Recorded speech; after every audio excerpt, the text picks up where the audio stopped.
Ah, the beauty of nature all around you, the fresh air, and days of meditative rest far away from civilization ahead of you. But you've been walking for quite some time to get this far, and now it's time to set up camp. The woods around are dense, and there's no suitable place to put up your tent. Then you notice a nice green patch completely devoid of trees and only sprinkled with some low-growing bushes.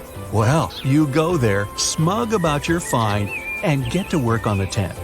The ground is unusually soft and smooth, but that doesn't bother you too much. All the better. The pegs go into the soil like a knife into butter. By the time you're done, it's dark already, so you get inside the tent and crawl into your cozy sleeping bag. You wake up from a creepy feeling that something's not right. You feel wet? You start wriggling inside your bag and yes, it's almost completely soaked from below. You rush out of the tent as quickly as you can and see that it's started to sink into the ground. Turns out you've set up camp on a swamp. And you've been lucky too. Swamps aren't always obvious. Sometimes you won't even see them until you're knee-deep in muck and trouble. Getting out of there can be tricky as well. The moss and roots create a soft padding that's slowly pulling you under, and when you try to raise your feet, you might end up without your boots. Telling a forest swamp is fairly easy when you know what to look for. If you're in a dense thicket and see a lush, sunlit glade where nothing but moss and an occasional bush grows, chances are high it's a swamp. You can also check it by stepping lightly on this serene ground. If it feels springy, better stay away. One other thing the swamp can be dangerous for is, surprisingly, a forest fire. If you stay too close to a swamp and start a campfire, it might catch on, especially if there's a strong wind. Swamps and marshes are chock full of tar hidden underneath the layers of water and moss. When it starts to burn, extinguishing it is nearly impossible. Always keep a safe distance from any swamp before starting a campfire. Another common mistake while breaking camp in the wild is not looking up. Let's say you found some solid ground to put up the tent, cleared it from all the nasty cones and stones, and made sure there aren't any anthills close by. You don't want anything to creep inside your sleeping bag at night, do you? The spot you've chosen is perfect, and the tree your tent is leaning to protects you from the wind and rain. You set up for the night, turning off your camping light, and suddenly, your tent is thrashing as if a wild beast has attacked you. Bewildered, you scrambled out and see a huge branch has fallen on top of your tent. The worst thing about this is that you would have seen it coming if only you'd looked up before setting up camp. Half-broken and rotten branches are easy to spot, and it's never a good idea to put your tent straight beneath them. Such a thing can break off at any moment, and you'll be lucky if it doesn't tear your tent and harm you. Crunch. Dozens of tourists make this mistake every year and often pay dearly for it. Looking up will also help you make sure there are no wasp nests or spider nets above you. These might prove even worse than a branch because wasps don't like to be disturbed, and spiders may turn out to be venomous. Now, if you see a beautiful river and decide to break camp on its banks, pay special attention to where exactly you put up your tent as well. If you stay too close to the water, especially in spring or fall, chances are you'll find yourself afloat in the middle of the night. Always check the weather forecast for the day and the night after. If there's a chance of rain, better stay away from any bodies of water, especially rivers. The rain might raise the water level in it and make it burst its banks, drowning your little camp and ruining your vacation. But even if you're far from water, rain could spoil it for you. Say you're once again deep in the forest and tree crowns are protecting you from the weather. Precipitation still gets to the forest floor, but at least it's not as bad as in the open. The next night, when you set up camp in another place, you feel the ground is soft and springy. It's not a swamp though, just the last night's rain has loosened the soil. If you're in such a spot, better move to somewhere solid. Thing is, soft and loose ground might start creeping out from under you at any point. This movement isn't as dangerous as when you're in a swamp, but the pegs of your tent might come loose too, and you'll end up buried underneath a pile of rugs that used to be your tent. And if you decided to set up your camp in a cozy-looking valley, and the rain starts falling when you're already there, well, prepare for a nice floating trip. All the water will naturally go down and into your shelter, eventually finding its way under your tent. No wonder you'll find yourself knee-deep in rainwater when you wake up. Oh, what a great spot for taking a bit of rest after a long walk. It's on a hilltop, so there's no water nearby, the sun's shining, and not a single tree to block it out. Sunbathing here's gotta be fabulous. Well, it seems this way for the first few hours. But when you stay here long enough, you'll see the error of your decision. Direct sunlight on your tent can make it hot in a matter of hours due to the materials it's made of. And you'll feel it on your skin as soon as you crawl inside. Let's just say you won't want to stay in there for long until it's night and the tent's cooled down at least. Same thing with the wind. In an open spot, gusts can reach crazy speeds, and if you haven't been careful while hammering down the pegs, you might say goodbye to your tent sooner than you'd like. It's best to find a spot near a tree that would protect you both from the sun and the wind. Still, don't get tempted to camp near a lone tree when the weather forecast isn't in your favor. Both sunny and rainy weather are okay, but if there's a serious storm coming, a single standing tree will serve as a lightning rod. It's not hard to imagine what may come if lightning strikes a tree you're camping under. Hey, you might get a charge out of it. When winter camping, the weather can be even more treacherous. Remember what I said about direct sunlight? Forget it. In winter, it's best to have the sun shining on your tent. The cold might get to you no matter how cool and expensive your tent is, and the winds are generally much more vicious in the cold season. Direct sunlight will help you cope with much of the cold. One of the more common mistakes hikers make is starting a campfire too close to the tent. Again, the material of the tent conducts heat very well, and it's a good thing when it's warm. But it also catches on fire easily. Sometimes, one spark is enough to burn your shelter to cinders. Make sure there's enough room between your tent and the campfire, and never leave your fire unsupervised. When you go to sleep, it's a rule to extinguish the fire so that you don't wake up to a blazing inferno around you. Insects can ruin even the most exciting hike. Mosquitoes, ants, ticks, and other pesky bugs can find their way into your tent wherever you are, so make sure you protect yourself from them. Use skin repellents when you go outside and put an anti-insect spiral next to the entrance to your tent. Don't put it too close or inside though, the smell is irritating and it can also cause a fire. To avoid the best part of mosquitoes, and especially ticks, try to stay away from lakes, ponds, and dense forests where swamps may occur. Skeeters reproduce in still water, so areas around such pools are replete with the winged pests. But they have a hard time flying when there's some wind, so choosing an open spot is your best bet to get rid of them. Don't let them bug you. This spiky tree knows how to shoot, so you better stay away from it.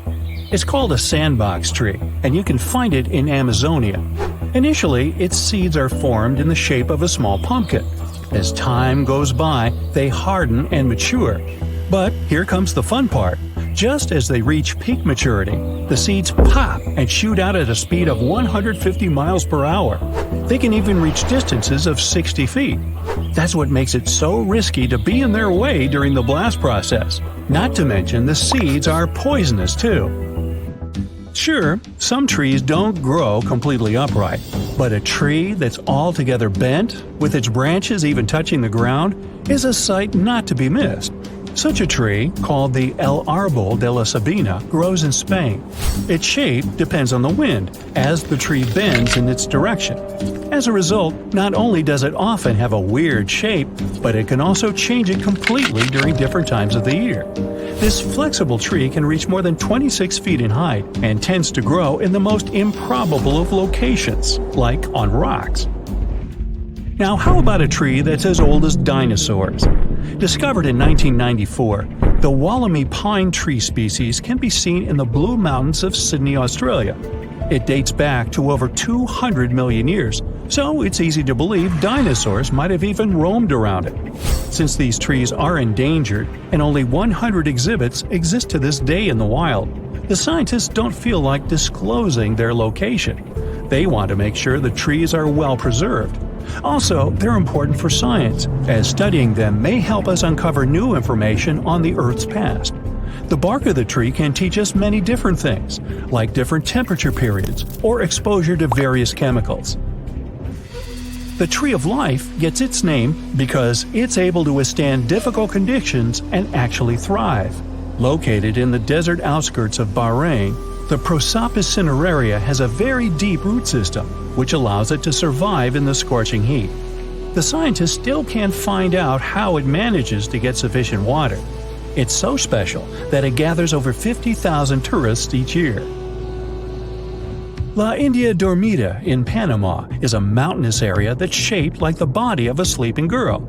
It's part of a bigger, mysterious region called La Val de Anton, one of the largest inhabited dormant volcanoes in the world. And it has some pretty weird trees too, square ones. Even the rings of these trees, meaning the interior of their trunks, are the same shape, with sharp edges, sometimes even at a perfect 90-degree angle. Researchers have tried to piece together why these trees grow in this particular shape. They even tried taking samples of some of the trees and planting them elsewhere, to see if they retain that shape. It wasn't the case, so it's clear that the odd shape of the trees has something to do with the valley itself. Some people believe that a local farmer might have originally planted the trees in boxes, forcing the trees to grow like that, to reduce lumber waste, since round trees often end up being cut in sharp angled pieces. One of the oldest and biggest trees in the world is found in the Sequoia National Park of the United States. It's called General Sherman and stretches at 275 feet. It's almost as big as the Statue of Liberty. Its circumference is equally as impressive, as near the ground it is around 102 feet around. As for its age, we can only guess it to be between 2,300 and 2,700 years. That's an old tree. There are a lot of beautiful species of trees out there, but none as striking as the rainbow eucalyptus found in the Philippines. It almost looks hand-painted because of its multicolored layers of bark. This tree also shades its layers irregularly, which means it shows a lot of colors at once, from green to blue, then purple to orange, and then finally reaching brown. It's not used for decorating purposes, but rather for paper manufacturing. Located in Namibia is a tree that's also weird in shape and pretty dangerous, the bottle tree. Okay, in terms of shape, it's pretty self-explanatory, with a round trunk that narrows down toward the top. But the milky sap harvested from the tree is extremely poisonous. Legend has it that local hunters used to dip their arrows in it for added efficiency. It does look really beautiful during bloom season, with flowers that grow in pink and white with a red center. Now, to see a crooked tree every now and then isn't so special. But to see a whole forest of them, you'd have to travel to the Polish town of Gryfino. Near it, there is a forest made out of 400 oddly shaped trees. They've been curved with mechanical intervention. They didn't just grow like that, but their purpose remains a mystery to this day. Some have said it's because the wood from the trees was intended for furniture, or even for the construction of boats. But either way, the forest was eventually abandoned. A silk cotton tree has taken over the ancient Ta Prohm temples of Cambodia, creating a spectacular view. The massive branches of the silk cotton trees were free to grow over the structures for ages, going back as far as the 12th century. The temples have been restored and are accessible to tourists. The dragon's blood tree grows in the Canary Islands of northwest Africa. Locals used to say that once a dragon passes away, it transforms into a tree. Standing at an impressive 50 feet in length, the tree is named like that due to its red sap, which can be harvested from the bark. The red substance to this day is used for dyes and in medicine. One of the biggest, oldest, and most impressive trees in the world is the Sunland baobab tree. It's 72 feet high and has a circumference of 155 feet. It's located in South Africa.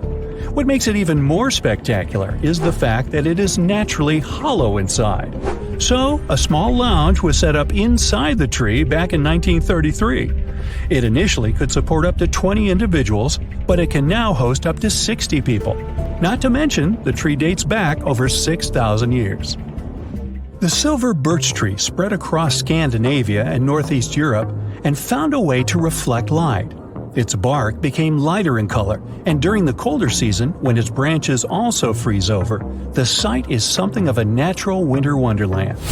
It also developed a partnership with a fungus that connects to its roots and fans out under the forest, gathering up nutrients that trees can't reach. For these services, the tree gives the fungus sugars in return. The birch's companion is dangerous and shouldn't be consumed by people. It's easy to recognize with the classical scarlet-topped red-sprinkled mushroom head. A natural festival not to be missed is Japan's cherry blossom season. The pinkish-white blossom is deeply rooted in Japanese culture, going hand in hand with a local saying called Mono no Arare. Was I even close on that? Which relatively translates to the fact that everything is temporary, regardless of how perfect or beautiful it is. Should you ever visit Japan, you'll quickly see that the cherry blossom symbol is everywhere, from company logos to even clothing or household items. Yosemite National Park in California once had an amazing tree structure that was turned into a tunnel. It was a coast redwood tree, stretching 227 feet tall. It was nicknamed Wawona, the Native American word for the hoot of an owl. The tree fell in 1969 because of a heavy snow, but it survived as an ecosystem for animals, plants, and insects. It's now called the fallen tunnel tree. One tree species known as Verkapasvivervet, well, you read it, is the rarest plant on Earth. The Guinness World Record book recorded one single tree of its kind off the coast of New Zealand. It wasn't always that lonely, but humans brought goats to the island, which nipped at every other member of its family. Ow! Luckily, scientists are looking at ways to plant new specimens. That's it for today. So hey, if you pacified your curiosity, then give the video a like and share it with your friends. Or if you want more, just click on these videos and stay on the bright side.